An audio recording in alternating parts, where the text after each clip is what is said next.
All right, so ready to dive in. Always. This time we're going deep, really deep into one of history's most impactful stories.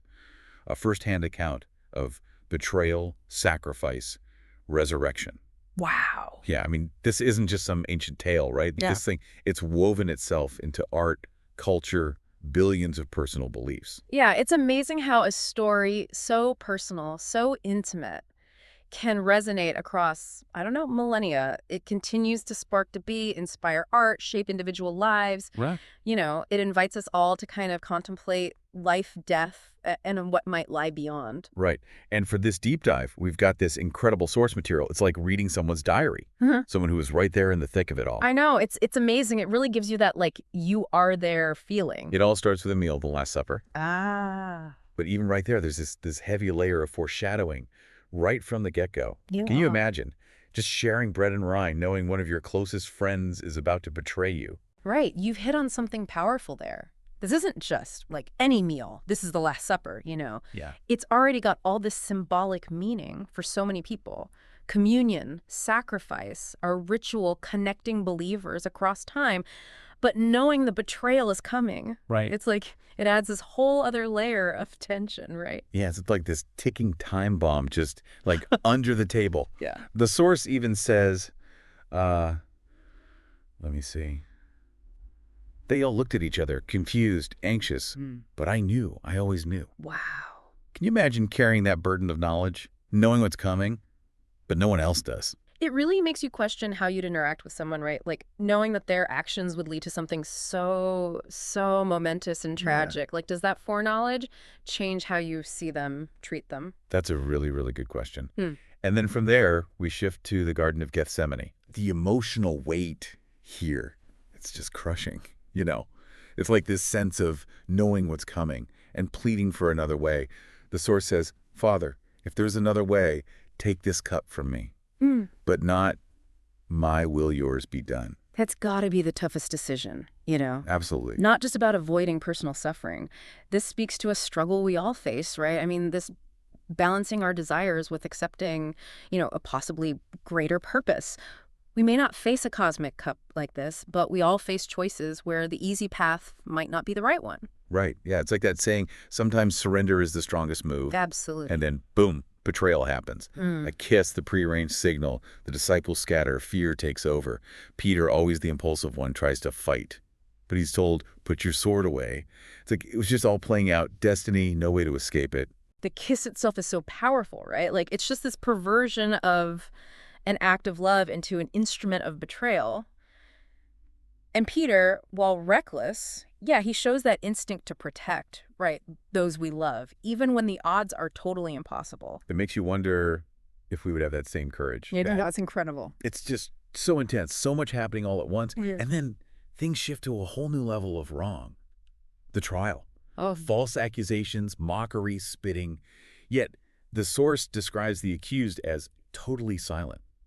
I don't know about you, but it's just hard not to be outraged by that. outrage is totally understandable. I mean, this trial, it's just this chilling example of how easily justice can get corrupted, right? How mob mentality, political scheming, it can all just override truth. Even Pilate, who he knew the accusations were baseless, but he still caved to that pressure. Yeah, and that image of him washing his hands, right? Like trying to clear his conscience, it just highlights how easily people can become complicit, you know, even when they know better. And it makes you think, right, about those who stay silent when they see injustice happening today. It certainly does. You know, this story just forces us to confront some uncomfortable truths, you know, about ourselves, about systems of power that perpetuate suffering. It asks us, where do we stand when those in power abuse their authority? Where do we stand? All right, so from there, we come to the part that's always so hard to hear, the crucifixion. Okay. The source doesn't shy away from the details at all. The journey to Golgotha, the way of the cross, the physical agony, the soldiers mocking, it's all there. Yeah, the cruelty is almost too much to bear. But what really strikes me is the emotional and spiritual anguish. You know, this goes way beyond physical pain. It's a feeling of like abandonment, this cosmic loneliness. Like it says, my God, why have you forsaken me? It's interesting how the source describes darkness descending after that cry. It's like the universe itself is reacting to this unimaginable suffering. It's true. That moment, it taps into something deep, this concept you see in so many belief systems. sacrifice, atonement, this idea that one person can bear the weight of everyone else's, like, transgressions. It's something people continue to debate and interpret in so many different And ways. then comes death. Yeah. The source describes it so powerfully. The sky turned black, the earth shook, the veil in the temple torn in two.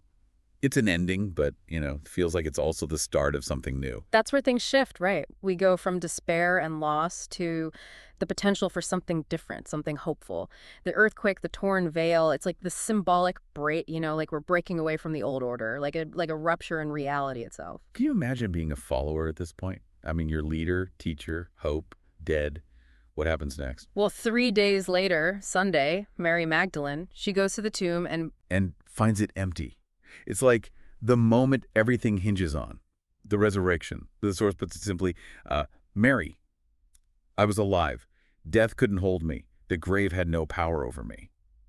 It's almost, I don't know, too much to process, isn't it? It is. And that's exactly why this story has had such a profound impact on people. It's a claim that just defies logic, challenges everything we think we know about life and death. It's like it forces us to grapple with the limitations of our own understanding, with the possibility of something beyond what we can even comprehend. Yeah. And, the source doesn't go into detail about what that something beyond is exactly, but it does talk about these post-resurrection appearances, walks, talks, a reassurance that promises have been kept, and it all kind of culminates in this final message that feels, I don't know, so relevant even today. Right. This isn't just about proving survival. It's about a mission. Like the source describes it as spreading the word, tell them that I'm alive, that forgiveness is real, that love has won. It's this message of hope, transformation. It's urging action, not just belief. But what does that action look like? Is it about converting others, or is there like a deeper, more personal implication? I think that's where the story gets really interesting. You see, the source doesn't lay out this specific dogma. It's not like a rule book, right? It's more about embodying the message. It's about living a life that's transformed by this whole experience.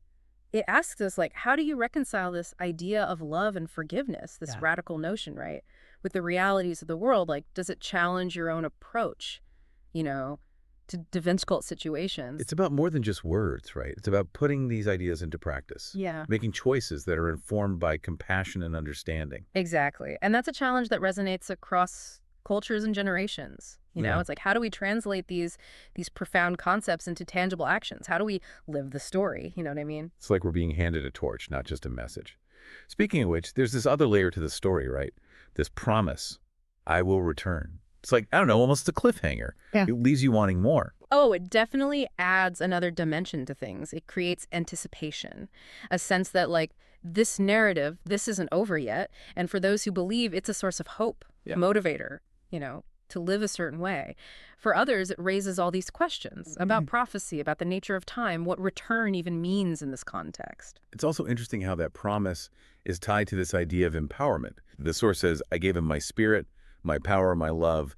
So it's like there's this departure, but there's also this powerful gift left behind. Yeah, it's like this transfer of energy. I may be physically leaving, but my essence remains with you. And now you are equipped to carry on this mission. What I think is really striking is that the source never mentions a specific religion or set of beliefs. It's like this universal story stripped down to its core elements. Betrayal, sacrifice, and ultimately this triumph over death. I think that's one of the reasons it resonates so widely, because it taps into fundamental human experiences. We've all faced betrayal, loss, the desire for something more. And this story, it offers a framework for understanding those experiences, for finding meaning in them, regardless of your background. So we've explored this emotionally charged narrative, but what does it all mean for us, for the listeners? What do we take away from this deep dive? I think for me, one thing that just really stands out is that power of a personal story. Oh, yeah. Hearing it from the perspective of someone who actually lived through these events, I don't know, it just hits differently. I agree. It lets us connect to those emotions, those struggles, and ultimately that message of hope, but in this really direct way. It makes you think about how we all interpret these stories, For some, this will deepen their faith, absolutely. Others might see it as this powerful myth, a metaphor for, the human condition. Right. But no matter how you see it, it sparks this conversation. It pushes us to examine our own beliefs and experiences. We've talked about the betrayal, the sacrifice, the injustice, and then ultimately that message of hope and resurrection. So I don't know, I keep coming back to that idea. Love wins. Yeah. In the face of all that darkness, it's such a powerful takeaway. It is powerful. And it makes you ask, like, is simply being inspired enough? Does this story challenge us to actually be the instruments of that love, of that transformation? Right. Even when we face darkness in our own lives. Exactly. It's like a call to action, right? Not just to believe, but to live in a way that reflects those values. It's a high bar for sure. It is a high bar. But think about the legacy of this story. Yeah. I mean, it's shaped art, literature, music. It's touched so many individual lives. It really has. And even for people who don't, subscribe to the religious interpretations, it's still woven into the fabric of our culture. It's true. And that says something, right, about its enduring power. Excellent. So as we kind of wrap up this deep dive, I have to ask, what resonated most with you? What part of this story sparked a question or challenged a belief or, I don't know, maybe even gave you a totally new perspective? It's definitely worth taking some time to really think about that, because this story, it unfolds on so many levels. And you discover new insights each time you really engage with it. And that's what we love about these deep dives, right? It's not about just giving you all the answers. It's about prompting those thought-provoking questions, sparking those aha moments. Exactly. So as you go about your day, your week, your life, consider how this story might inform your own choices. Your interactions with the world. Like, how can you be a force for love, for understanding, for hope? Right. Because in the end, that's what this story calls us to do, to live a life that reflects those values. That's a really inspiring note to end on. It is. Thank you for joining us for this deep dive, listeners. Until next time, keep exploring, keep questioning, and keep seeking those stories that connect us all.